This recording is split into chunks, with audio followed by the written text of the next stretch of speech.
i za Božić. A evo šta imamo za jelo. Na Badnjak obično postimo pa jedemo ribu pripremljenu u kišu.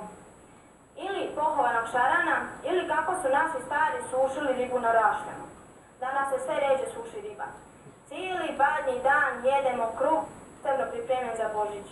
To je kruh na kojemu se može vidjeti sunce i zvijezde, krmača s prašcima, počka i pilići, a okolo kruva je pletenica.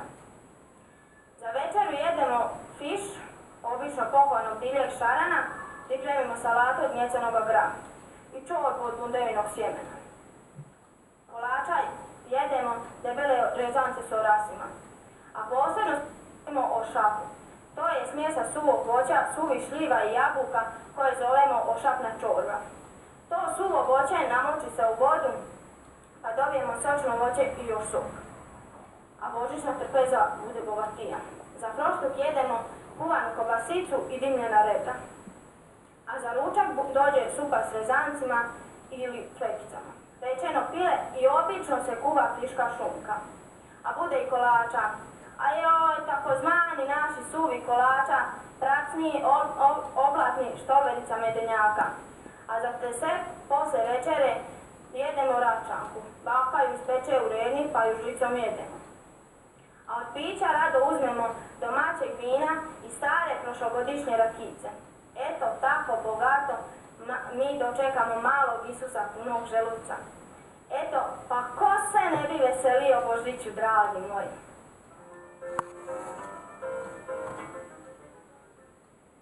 Božićne poslastice. Dok se sjaje skrizba na kuglice, mama vadi šunku iz pećnice. Kuća sva nam miriše od kolača, što priprema mamina kuvača.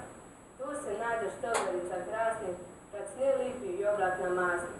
A za dan se pripravlja, za pišem se rakica na zdravlje. S orasima rezanci debeli, što su naši stari vijekovima jeli. Za deser se uvijek kalotina nađe, suve šljive jedu se najrađe. Ošap taj se slatko jelo zove, priprema ga baka za blagdane ove. Tako šokac proslavi Božića, nema ništa bez jela i pića.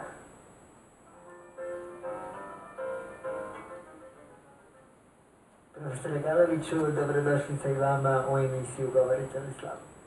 Lijepa i dobro vi nama došli u našu sredinu. I puta.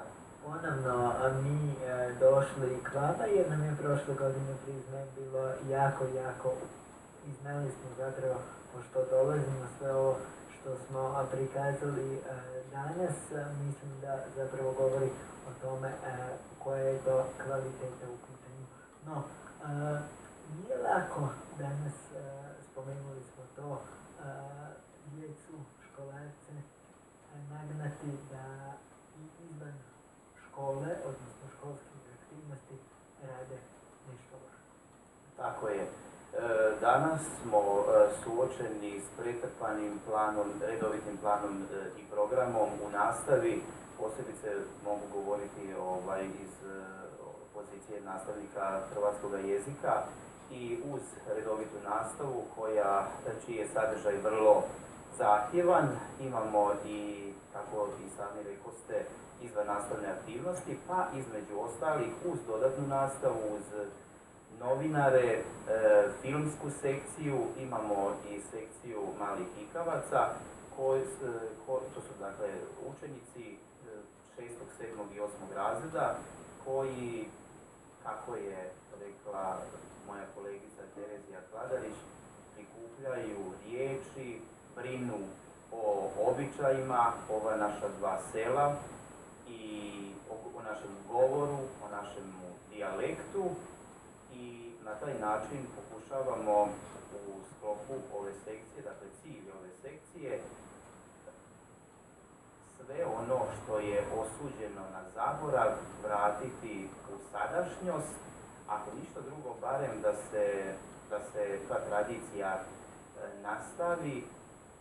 Sad, koliko se ona živi u našim obiteljima, to je drugo pitanje, ali barem učenike naučiti voljeti i poštovati ono što su nam ostavili naši stari. Ono što je sigurno, poštovane gledateljice i gledatelji, da jedna osoba koja sve to drži na okupu i podržava, pa ću slobodno reći, a vi me ispravite ukoliko griješim, i potiče je škole u kojoj se nalazimo, gospođa Branka Vučić, koju ćemo srdečno pozdraviti. Vjerujemo da nas gleda iz topline svoga doma i evo, želimo joj što brži oporavak. Tako je, nažalost, evo naša ravnateljica u cijeloj ovoj priči imamo i taj jedan ne baš lijepi detalj. Ravnateljica gospođa Branka Vučić, nažalost, je prikovana uz krevet budući da ima problema s križima, s kralježnicom i evo ona vas sve pozdravlja, potiče nas, kako ste i sami rekli, uvijek nam je vjetar u leđa za više, bolje i evo i u njezino ime vas pozdravljam večeras ovdje. To smo sve vidjeli i što ćemo još vidjeti u nastavku zapravo je nešto potpuno drugačije od onoga što smo vidjeli prošle godine, a opet tematski vrlo slično. Tako je, ovaj puta smo odradili sve, cijeli sadržaj je povezan jednom zajedničkom temom, a to je tema Božića, odnosno predbožićnog i božićnog vremena. Dakle, kroz ovu smo emisiju pokušali prikazati običaje za Božić, zapravo običaje u Adventu ili Došašću, običaje za Badnjak i božićne običaje u ova dva sela, Kruševici i Šamcu. Dakle, i u ovom području, u ovome brodskom postavlju. Ja sam iz Sikirevaca, nisam iz Kruševice i Šamca, pa nastojim maksimalno poštovati običaje, riječnik, govor Kruševice i Slavonskog Šamca. Dakle, evo, ovo je danas jedan prikaz običaja, božićnih običaja u Kruševici i Slavonskom Šamcu. Hvala vam lijepa na tome, a nastavite samo tako, naravno, i da. Pa evo, skroz dok imamo ovaj potencijal u našim učenicima, koje koristim priliku pohvaliti svu ovu djecu koja će vam danas sve ovo izvesti, prikazati, sve dok njih imamo, nama nije teško raditi i nama nije teško ostvarivati ovakve projekte kao što je ovaj danas ovdje u školi. Hvala vam lijepa.